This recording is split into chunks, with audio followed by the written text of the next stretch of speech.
last night I saw Salman Rushdie. Oh, that's right. Yeah, you were here out here in L.A. Yeah, and he was out here, and so I know. I talked to him a little bit, and he's Indian, and so I was like, hi, nice to meet you, Mr. Rushdie. He's like, very nice to meet you. He doesn't talk like that. Not at all. He's British, right? I mean, he's got a British accent. At this point, he has a total British accent. He grew up in India, but and was an Indian Muslim, but he actually went to school, I believe at Cambridge, but definitely in England. And it was interesting, actually, because I saw him, and I was nervous. I was like, should I approach him? Because I actually think he's a genius. And I don't know anyone else, literally, that I would call a genius. How many works of fiction have you read in the last 5 years? In the last 5 years? 2, 3 books. The Da Vinci Code. I read 3 Shakespeare's. You read 3? I like Shakespeare's. Yeah. I was reading that Camus fella. So you read the Da Vinci Code? Yes. Or as my dad would say, the Da Vinci Codes. And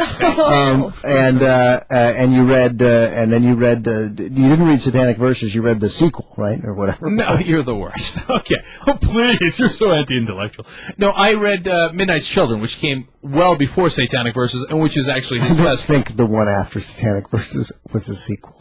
No, I know. I'm saying Midnight's Children was earlier, significantly earlier than Satanic Verses. That's why you're a Philistine. I'm a Visigoth. Right? Yeah, exactly. You're a barbarian. You're the kind of barbarian that we need to protect this country against. Anyway, so I went up to him and I said, and I didn't know what to say. Well, I knew what to say actually. I wanted to say, hey, listen, I used to be a Muslim. You used to be a Muslim. Now I've turned against them. And let's go get him and stuff. And I'm on your side. And right. But I was a little nervous, which I never am. Except I really admire this guy. Mm-hmm. I believe that there are a couple of living legends in the world, and I think he's one of them. Nelson Mandela's another. Jerry Rice is a third. I thought about putting Hulk Hogan in that category because, I mean, really, as far as excelling in your field. I don't know enough about Salman Rushdie, so I can't really come in strong over the top with your being nonsensical. But it's hard for me not to. No, I'm being serious. Well, I know you think that. I get you're serious that you think that. Midnight's Children was a work of genius. And normally you've read like 2 books in the last 10 years. First of all, Midnight's Children I didn't read in the last 5 years. What are you talking about? He reads all those books when we have the guests on. No, but he actually does read enough significant parts of those books. I'm talking about fiction. Yeah. That's what opens up a novel. Yeah, right. Reads plenty. Right. I'm not Bush. Don't get me wrong. No, I hear you, but just trust me. So anyway, I go up to him and I'm like, Mr. Rushdie, I think you're a genius. And I already thought, like, inside my head. You're failing. Yeah. I thought, boy, that was awkward. Like, I feel like it's like a total loser fan. Did you tell him your apartment you have many leather-bound books? It smells of rich mahogany. Right. And then I said to him, Salman, I want to be on you. I want to be on you.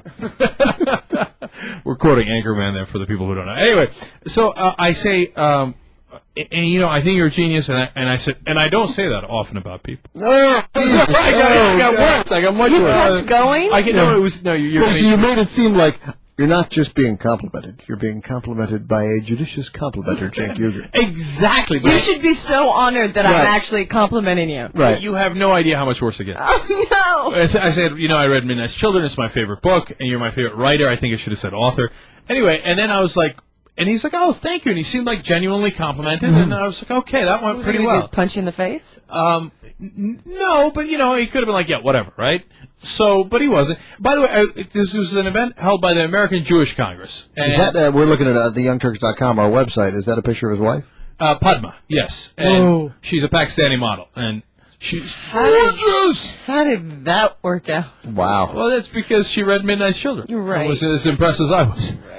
Why didn't we send our resident Jew to that last night? Well, no, I invited all you guys, but none of you came. But so we sent the only Muslim we have. Redskins Cowboys. So I go to. By the way, here I am, right? I went to the American Jewish Congress. Nobody actually asked. It was a dinner. Nobody actually, because I had arrived late. Nobody asked me for ID. Mm-hmm. I walked in. First, I had dinner. Right. Okay. Sure. And then I walked right up to Salman Rushdie and started talking to him. If I was still a practicing Muslim, it would have been very easy. It would have been ridiculous. But he's now come out. I mean, he walks the streets of London, I believe. I know. Iran might have lifted the fatwa and stuff, but I'm like, they had all these dissident Muslims there. They had Salman Rushdie, and it was the American Jewish Congress. Right. I mean, if anybody should have security, those people, that meeting, that dinner should have security. But anyway, there was people around the corner, to be fair. I saw some people with some earpieces, and I thought, oh, cool. Anyway, I went up to him, so I told him all this stuff, and I said, okay, all right, I lost track of whatever else I was going to say to him, so I said, thank you very much for meeting you. And I went back and sat down, and I thought, right. I was supposed to tell him I'm Muslim, and I write anti-Muslim stuff like you. I was like, oh, I blew it. Should I go back up? Nice. Okay. Never awkward.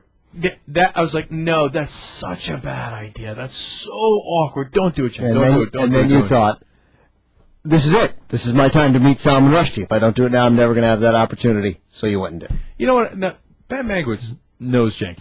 Okay. All right, Jill, how much pain are you in rehearing the story, let alone imagine if you were there next to me? This is why we don't send you to these things. Okay.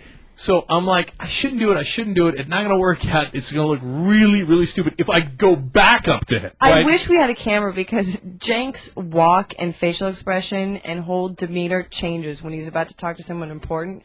And it's so awkward to watch you. Oh, it's awesome. You just look uncomfortable. And you know, the funny thing is, he's sitting down at dinner. So I'm actually going from all the way across the room, and like, as he's trying to eat dessert, they're like, oh, Mr. Rushdie. Yeah, I'd like to tell you something. So easy to tell you're standing over him? Yeah. Okay, so what do you know what I thought? I thought, you know what? I might die tomorrow. Right, and this is it. So, you never know what happens. This is my one chance. Let me go back and talk to him about it. Live every day to its fullest. Freedom! Oh, no, that guy's anti-Semite. I can't say that anymore. Especially the American Jewish Congress. So I went back up, and I said, Mr. Rushdie, I used to be Muslim, too. I mean, I am Muslim. But I don't believe anymore, like you. But I'm not sure you don't believe. But I read Minestrel. Are the people at the table looking at you? They're trying very hard not to look at me. Okay, so and I was like, and I just wanted to say, and my dad's also totally against religion now, and he wanted to say hi. And I was like, I can't believe I just said my dad wants to say hi to Salman Rushdie. Did you at least get a number? No, but I was like, do you want to be on the show? This is the best. Oh, yeah, if you want to be on the show. I'm sure you can't wait to be on the show now. Right, I'm like, I'm Cenk Uger, I'm on Air America now. He's like, yeah, call Random House. They set things like that up. Yeah. So Jake calls me after it's so excited. He's like, yeah, we want to get him on the show. He told me to call Random House. And I was like, what, am I just supposed to call Random House and ask for him personally? I was like, did he give you a contact information? I mean, somebody that I should, his publicist. The good news is that was like the fastest way he could have gotten rid of you. Yeah. The good news is that when you call Random House, it will be easy to tell Salman Rushdie to remind him of who you are. Right, of course. The really awkward Muslim guy. No, not that one. This was the guy who came up twice.